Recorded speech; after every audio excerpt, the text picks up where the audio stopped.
Welcome to the fourth episode of the First Gen Sisters PourCast. This is Nikki, Dee Dee, Maria. Noelle. This is where the wine flows and the tea spills, and you may need your GPS for this one. This time we're raising a glass at McGarry's Irish Pub in Maple Plain, aka the Irish Oasis you didn't know you needed. Don't know where that is? Well, it's by Long Lake. You don't know where that is? Just hop on 394, Highway 12, and drive west until your cell service gets questionable and your accent gets a little bit Irish. We're also spilling a hilarious tale from our trip to Lake Kabetogama when we were kids. Yup, that's a real place. And if you don't know where that is, head north until you almost hit Canada. Then you may need to stop and ask a moose for directions. Here's to a true Minnesota up north, yeah, you betcha adventure, with shredded curtains, a muddy duck splash, and more. Cheers! First, let's talk about our que sera moment. This past weekend, I was at my church selling que sera bracelets. It started as a simple table with bracelets, but it turned into something much deeper, a moment that I'll actually never forget. A woman and her daughter walked up to my table. She looked at the bracelets and let me know that she had already read our story online. The story about why we started the que sera bracelets. I smiled and asked how she was doing today. That's when everything changed. She broke down in tears. Through sobs, she told me that she had lost her mom this year to cancer. It was an aggressive cancer. They only had weeks after the diagnosis. Her mom was only in her 60s. It was a shock to her whole family. Her daughter was standing next to her and said to me, "It's going to be a rough Christmas this year." We all had tears in our eyes, and I walked around the table, and I asked, "Can I give you a hug?" And she said yes. So I hugged her and her daughter, and we held on to each other for about a minute. No words, just a hug. Sometimes silence speaks louder than anything else. It was really touching, but fantastic. Then I slipped 2 bracelets off my wrist and placed them in her hand, and I said, "Life is messy, but God's got you." We hugged again, and in that moment, it wasn't about selling bracelets. It was about reminding someone that even in the darkest seasons, they are not alone. That's what the que sera bracelets are all about. It's not just jewelry. It's a message of hope, reminder, and no matter how messy life gets, God's got you. Oh, that's great, Dee Dee. That was a special moment. Now we're going to switch gears a little bit, and we're going to talk about our journey out west to McGarry's and Maple Plain. I'm going to hand it over to Maria. We pulled up to McGarry's, and it's got a super cute outdoor vibe, and we decided, hey, we are going to start doing TikToks. So perfect spot to do our TikTok. So we did our first little TikTok outside McGarry's. And with our PourCast shirts on. Yeah, all of us with our shirts on. So we walk in, and the server or the hostess, super nice, and told her we're here to review the bar. And she proceeded to give us the best seat in the house, which was a church pew table near a fireplace.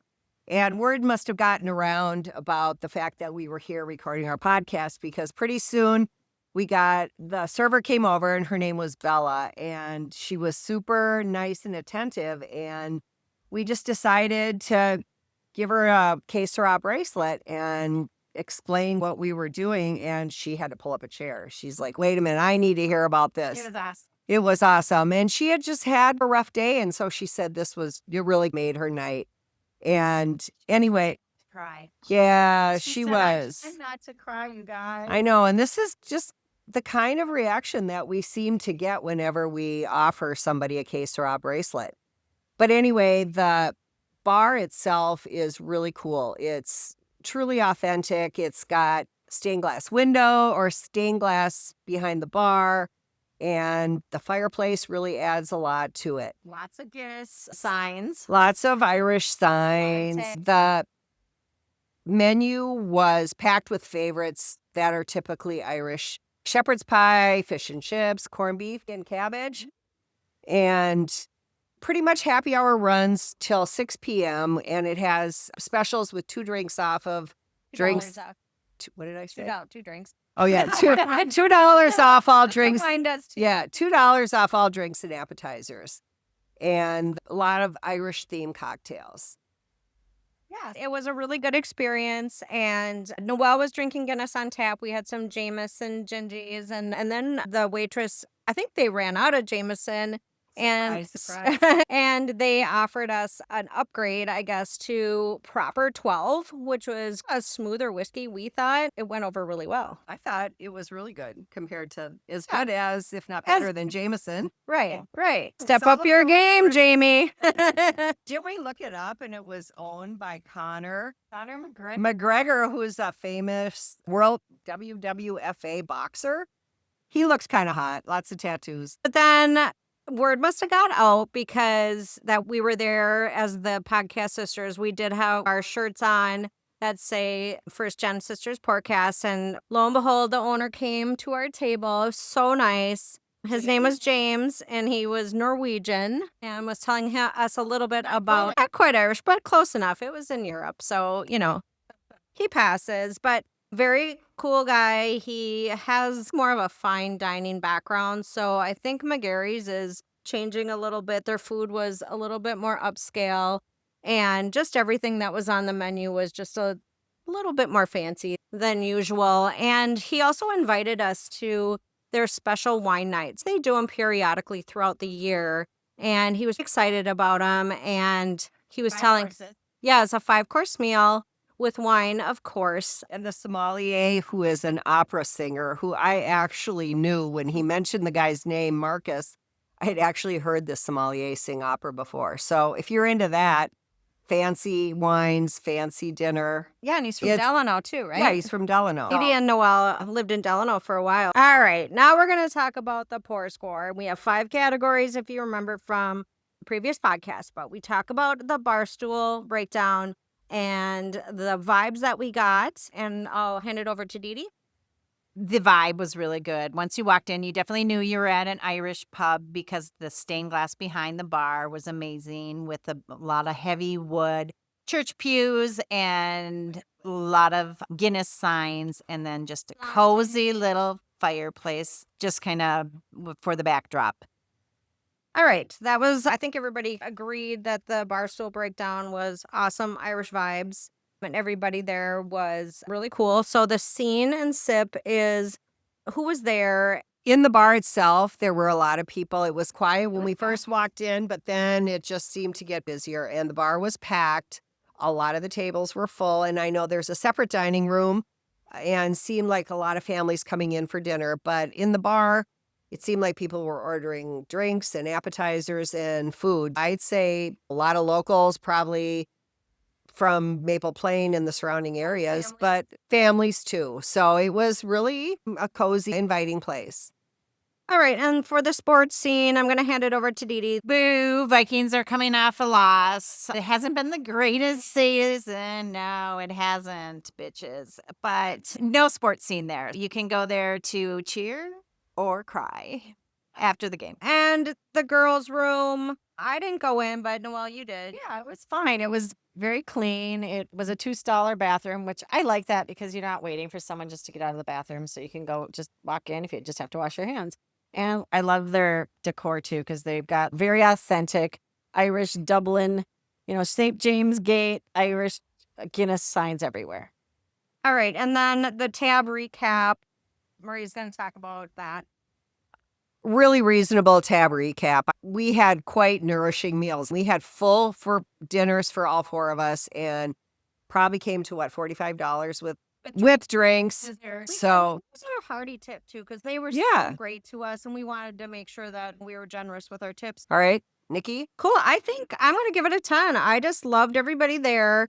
The vibe was really good. It was very Irish and super comfortable, and I loved it. Yeah, I loved it too. From the owner, James, to our waitress, Bella, it was amazing. I'd give it the sister stamp. Cool. What did you guys think? This is Maria. I'm going to give it a 10 as well.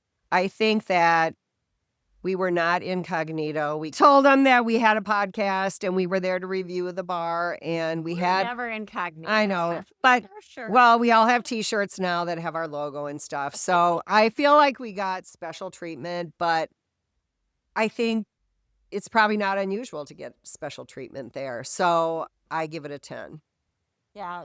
between the hostess, the bartender, James, the owner, Bella, our server, they were all very personal with us. James came and told us a little bit more about some of the special things they do in the bar, and they were genuinely interested in us and our family and why we do our podcast. And then also, I thought it was he did explain that his background was higher end restaurants, and you could definitely feel the hospitality was a notch up.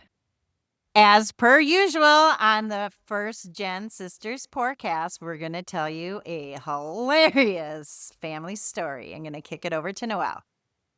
All right, so this is our Great Lake Kabetogama adventure. It is the Great Minnesota Adventure. If you don't know where Lake Kabetogama is, like Nikki said, it's up in Voyageurs National Park near the Canadian and U.S. and Minnesota border. So long drive from Northeast Minneapolis. So we pile in the whole family into the Vista Cruiser, mind you, minus Maria, because, she was an older teenager at the time and had no interest in piling into the station wagon with 8 of us for a week-long trip. And we headed up north.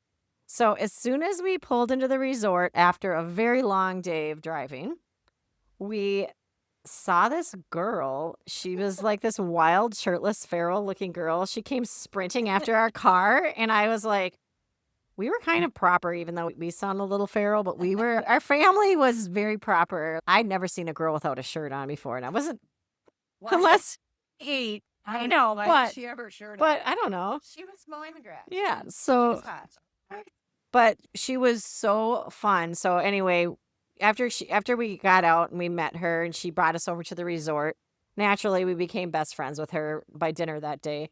And to this day, I have no clue even what her name is. I don't know if you guys remember, but something like something like Cindy of the Forest. I don't know, but we had so much fun with her. She showed us the way that they run their resort. We learned all about everything they had inside of that resort. So it was so cute.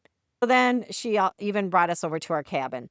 And then my dad decided we were going to be a fishing family for the week. A small problem. We didn't really fish outside of our small lake in Litchfield where our cabin was.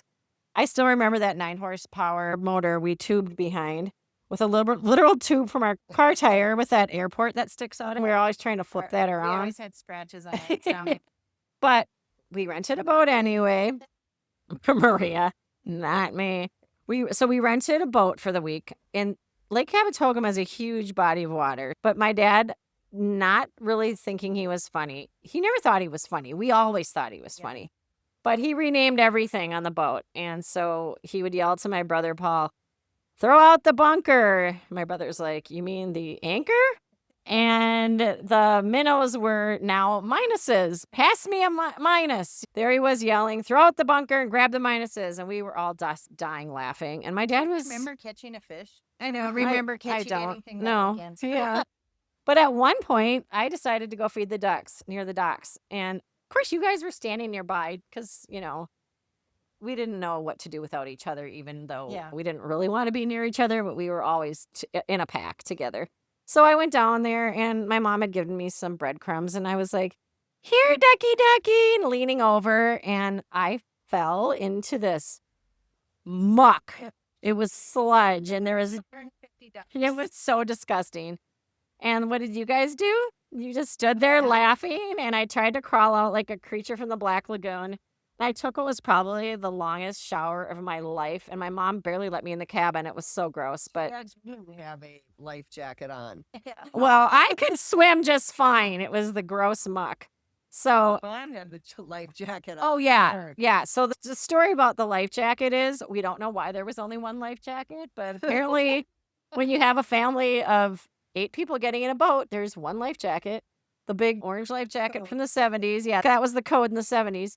And my mom was like white knuckling the seat while took these hilarious pictures of the only picture of my mom is the only one with a life jacket on, which is hilarious. But we all did swim well. We probably couldn't have swam to shore, but... Did she have Pierre on her lap? I don't think we let Pierre in the boat. But speaking of Pierre, so we had a spiritual crisis that weekend. Growing up Roman Catholic, my parents, no matter if we were on vacation, wherever we were, we always tried to find a Catholic church nearby. And they didn't ask around, but my mom and dad just thought, well, we'll just go drive around and try to find a Catholic church on Sunday morning. So we we left our poodle Pierre in the cabin and we all went out adventuring looking for a church. We did not find one. So we decided to come back to the cabin, and my mom made little wafers out of bread, and Dad decided to lead a very creative service while the rest of us tried not to laugh. But when we got back to the cabin, our dog Pierre had shredded the curtains. They were those like sheer curtains. Cried and tried to sew them together, and then we laughed, so she just cut them off. I'm sure they weren't real high. While my mom laughed and held her nose, and we laughed at the dog because that dog was just something else. So anyway, we were pretty sure the Lord forgave us for giggling through communion and giggling at the shredded curtains. And then we took the classic 70s photo at the resort. Everyone posed with the giant walleye under the Welcome to Lake Cabotogama sign. We'll try to find the picture of Mom in the boat with us hanging off the edges of the boat, and then we'll try to find our classic family hanging off the walleye, Lake Cabotogama, Welcome to Lake Cabotogama sign. And please find the picture of Dad on the giant fish. I remember them showing me the pictures of the trip because, as you know, I didn't come on that trip. You're making out with your boyfriend. I don't want to say. Anyways, my dad looked like he was frightened to death, hanging on for dear life to that fish. Every time we go to Canada, up to Dee Dee's family's cabin, we get out and all the kids climb on that fish. And so it's tradition now that we have to get a photo with the fish. And then the car ride there and back, what do you say about a family with 6 kids in the Vista Cruiser? It was chaos, fighting, singing, farting, someone always touching someone. No seatbelts, we flat in the 3rd row so we could sprawl in sleeping bags like a pack of raccoons. And of course with Pierre. It was loud, it was messy, it was hilarious, and it was us, Lake Cabotogama, the trip where we laughed, we fought, I frickin' fell in the muck, and then we prayed in a curtainless, shredded, I would say not curtainless, but shredded curtain cabin, and somehow it didn't capsize the boat. Thank God. It was a classic, maybe it wasn't a classic Minnesota family vacation, but it was definitely our Minnesota vacation, so that's it. I'm going to turn it back over to Nikki, or no, actually to Dee Dee, to do the recap on just the end of our PourCast. But first, I want to just say this episode is brought to you by Palm Bay International. We are here drinking Portillo, a nice Malbec. We almost dropped it. Well, it didn't. Well, I did kick it over and had a little shit moment, but the cap was on. Dee Dee saved the day. So We're good. we're pouring our glasses of wine. They are plastic, so we don't break them. I knew it. These connections made our journey worthwhile. Until next time, keep embracing those unexpected moments. All right, I have to just say, the very first time we did this, we should have put it on our outtakes, but Dee Dee was doing our closing, and instead of doing our website, firstgensisterspourcast.com, she said www.firstgensisterspodcast, and then she did it again, www.quesarad.com. And the next day she called me and she's like, oh my God, Nikki, you have to edit that. And I said, I already did, because if I didn't, our kids would kill it. All right. If you liked what you heard and you had fun with us, please subscribe or follow, leave a review, visit our website, I'm just kidding. firstgensisterspodcast.com. We're on Facebook, Instagram, and now we're on TikTok. And we have a special week happening here in our family. November 11th, 1933 was the day that our mom, Betty, otherwise known as Bridget, was born in Limerick, Ireland. And our mom passed away in January of this year. So it's our first year without us celebrating her birthday with us here. She's celebrating with our dad in heaven. And so we are dedicating this episode to our beautiful mom and grandma and great-grandma, Betty. Que sera, Mom. Que sera, Mom. Que sera, Ma. Love you. Where the wine flows and the tea spills. Until next time, cheers.